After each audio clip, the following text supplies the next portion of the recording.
कौन सा अनुभव राम वाली आत्मा को फाइनल पेपर में पास करा देता है? जैसे और धर्म पिताएं 100 वर्ष में अपने धर्म की स्थापना करते हैं, वैसे ही जो अल्लाह अव्वल दीन है वो भी अपने धर्म की स्थापना, अव्वल धर्म की स्थापना, सूर्य की स्थापना 100 वर्ष में ही करता है। तो 100 वर्ष के हिस्ट्री में कोई ऐसा टाइम है कि राम वाली आत्मा अनुभव कर लेती है? इस दुनिया में आप झूठे।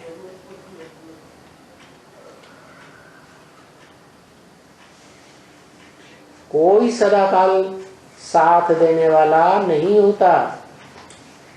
आज साथी बनते हैं और कल विरोध करने लग पड़ते हैं। तो उसने कब अनुभव किया है? नीचे अनुभव किया। 100 साल के संगम में कब अनुभव किया? मध्य में, अंत में, आदि में कब अनुभव किया? आदि में अनुभव कर लिया। क्या ओम मंडली बनी, सब छोड़ के चले गए। यहां तक कि जो दूसरी पीढ़ी में उसका बच्चा जन्म लेता है, कृष्ण वाली आत्मा, वो भी छोड़ जाती, भाग जाती। तो सभी धोखेबाज निकल गए। जब वही आत्मा जो ब्रह्मा कहा जाता है, इस ब्रह्मा के मुख से वेदवाणी निकली, वही धोखेबाज, तो सारी दुनिया धोखेबाज। ये शुरुआत से ही उसकी बुद्धि में बैठता है। और फिर मध्य में भी, मध्य में फिर दूसरा संगठन ब्राह्मणों का बनता है, ब्रह्मा कुमारी ईश्वरी विश्वविद्यालय। उस विद्यालय में भी वो आत्मा दूसरा जन्म लेकर के आती है, तो वहां भी क्या क्या अनुभव होता है? सारा ब्राह्मण परिवार एक तरफ, और बाहर की दुनिया तो विरोधी बन ही जाती है। रिश्तेदार हो, चाहे मोहल्ला पड़ोस के हो, चाहे कोई भी दुनिया वाले हो, तो ठोकर मार ही देते हैं। ब्रह्मा कुमार बनता है तब। तो ब्राह्मणों की दुनिया में भी ऐसे हाल हो जाता है, कोई सहयोग नहीं बनता। तो कोई सहयोगी नहीं बनता, तो अनुभव और पक्का हो जाता है।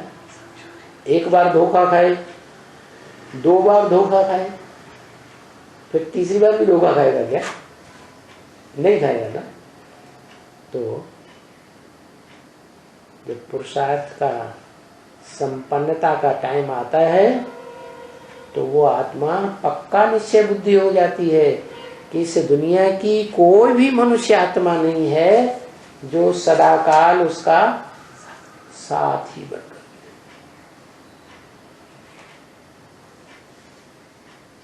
चाहे कितनी भी पवित्र हो।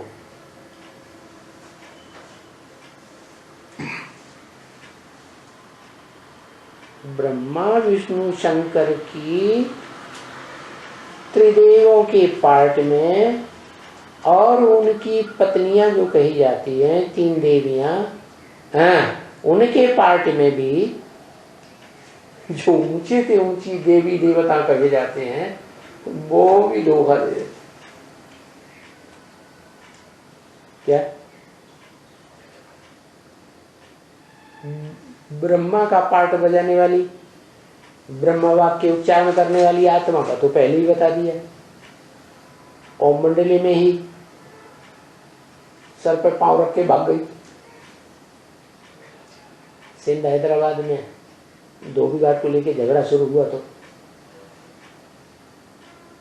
और मध्य में भी न ब्रह्मा वाली आत्मा सहयोगी, न कोई ब्राह्मण सहयोगी, न दुनिया वाला कोई सहयोगी।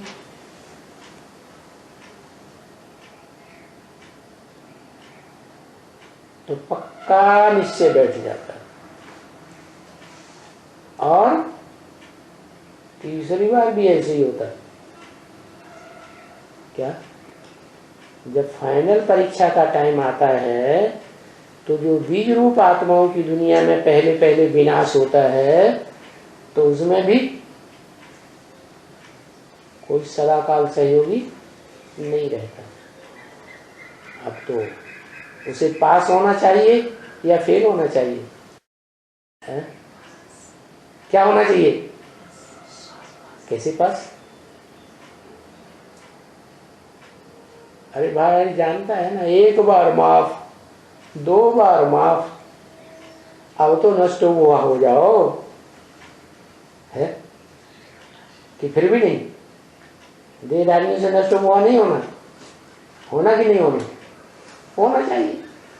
तो वो आत्मा दो बार धोखा खा के पक्की हो गई, तो किसी देहधारी में पूरा विश्वास पैदा नहीं होता।